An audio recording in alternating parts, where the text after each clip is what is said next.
hope everybody caught the rather strange, seemingly strange message in the gospel today. It's always a good idea to look at the readings even before Mass, so that when we hear the reader or the priest, the deacon, things will resonate with us as to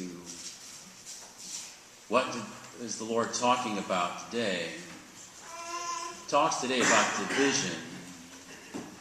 And I say this is strange only because from even before Jesus' birth, it was predicted that he would be the Prince of Peace. And when he was born, the angels sang what we sang earlier in the Mass, the Gloria, glory to God in the highest, and peace on earth to people of good will. Jesus said, blessed are the peacemakers. He also gave a gift of peace on the night of his resurrection. Peace I give you, my peace I leave with you. We physically demonstrate that at Mass during the so-called sign of peace. And the sacrament of reconciliation or confession is a sacrament of peace. So what is this about division, especially division in families? It doesn't seem to be consistent with what Jesus stands for, what he came to accomplish. Actually, we think about it, we do experience this division based on the fact that Jesus said that he came to start a fire in the world. Fire is an energy. It gives off light, heat, in a world that is otherwise dark. So the fact that there is darkness in the world means there is already opposition to the gospel. So there is division by that fact. And no one can come to the faith authentically unless the person does so freely. There are many people who are compromised by agendas and other things, and people who resist the gospel. So by that fact, there is division. It's not that Jesus wants division. He wants to form people into his church. The church means his body. And he prayed in John 17, you can look this up at home, but he prayed that they might be one. It's John 17:21. Father, that they might be one, as we are one. Yet there persists division because we're not one, really. Yes, we have the church, but let's face it, there are many people who are apart from the church. Many people are spiritual orphans. Some people have never had the background. They don't know anything about what this faith really entails. And sometimes we even live with people, perhaps, who are opposed to what we're doing or what we're about. That's division. And the division becomes pronounced to the effect that people live their faith and take it seriously. We can see the division at different levels in our society. Division over Jesus, over the church, the faith, living the gospel, fill in the blank.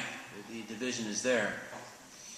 We can notice even at the highest public authority at that level in our country, the Supreme Court demonstrates to us since 1960 this division over the gospel of Christ.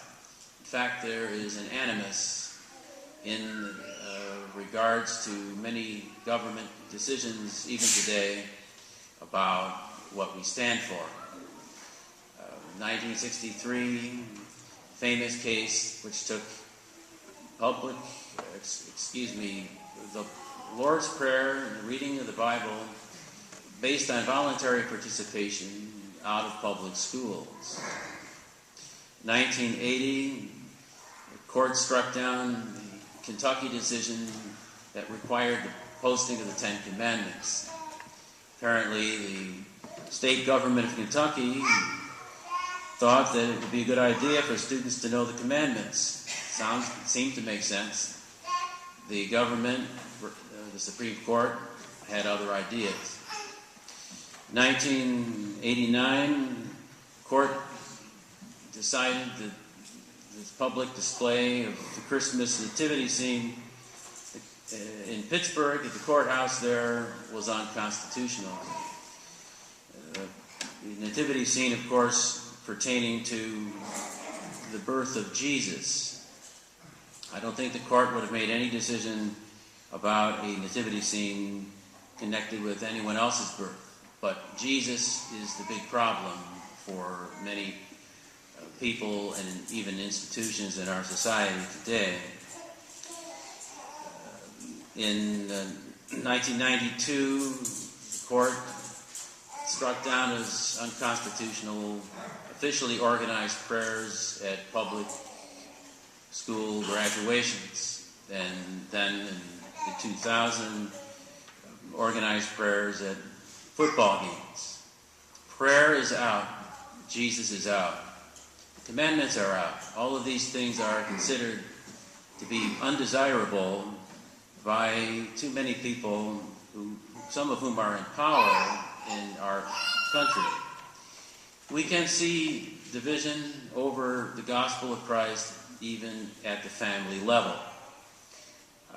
You may know the story already of the young man whose father was very successful. In fact, he was so successful, especially in business that he did in France, that he named his son after the country of France. The man was living a good life until one day his son revealed to him that he was very much on fire with the faith, which he hadn't been before. So much so that the son sold some of his father's materials to buy paint to fix up a church that was falling apart. The son realized that the Lord wanted him to do more than fix up a building. So the son began preaching. He gathered to himself a group of like-minded men. Who was this son whom his father disinherited over the faith? The man is Francis of Assisi, perhaps the greatest saint who ever lived, apart from Our Lady herself. Interestingly enough, Francis, his father, was a Catholic.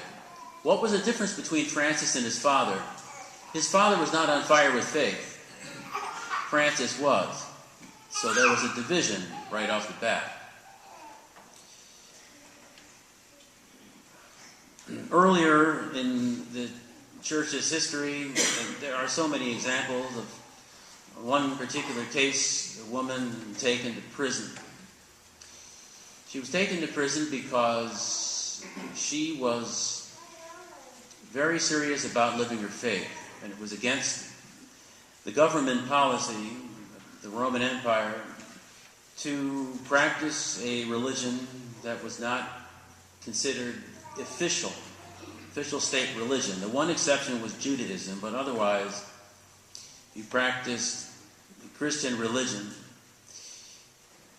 and refused to burn incense to the emperors who thought they were gods.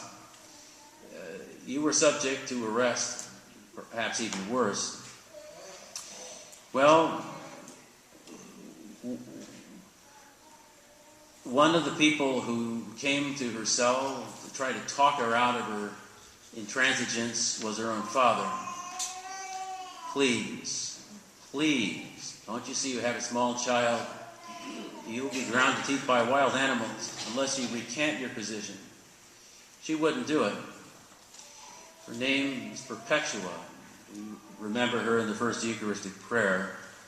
Many other heroic people gave their lives rather than to cave in to the demands of people who were opposed to the faith or didn't understand it.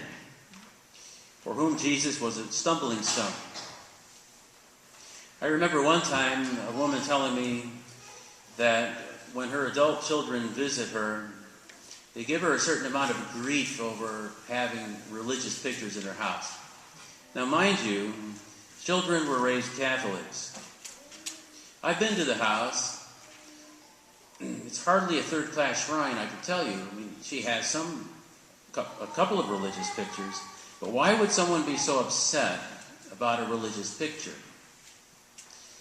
But that's the kind of world in which we live. The thing is, we can't be intimidated by it or give in to the unreasonable demands of non-believers. We simply can't do that. Nor can we give people an excuse not to embrace the faith because we don't live it very well ourselves. Nor should we have the mindset that I'll be Catholic, but I don't want to be on fire with the faith. That's like saying, I want not the most, but the least. We should want everything that the Lord wants to give to us. Grace, forgiveness, peace, a new life, a new purpose. He wants to give us gifts in abundance. We should want this. And for our good and for the good of many others.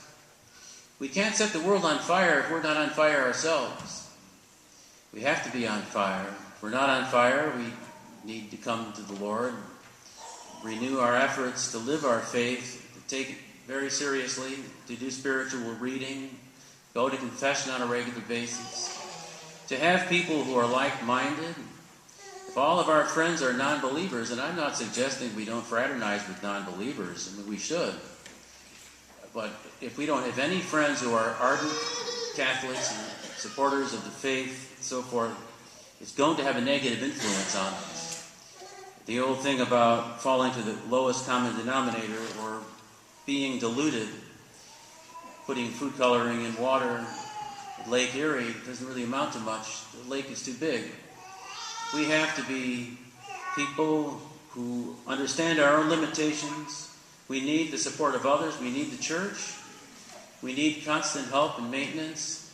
And we should always take our faith as a great gift from God. And we only have a limited time to make things count. There will ultimately be a final division between the sheep and the goats. And this is the thing we should always have in the backs of our minds. We want to be on the right side. So we serve the Lord wholeheartedly with great zeal. This is really the only realistic way of serving God. Not hold anything back. And we should have nothing to fear.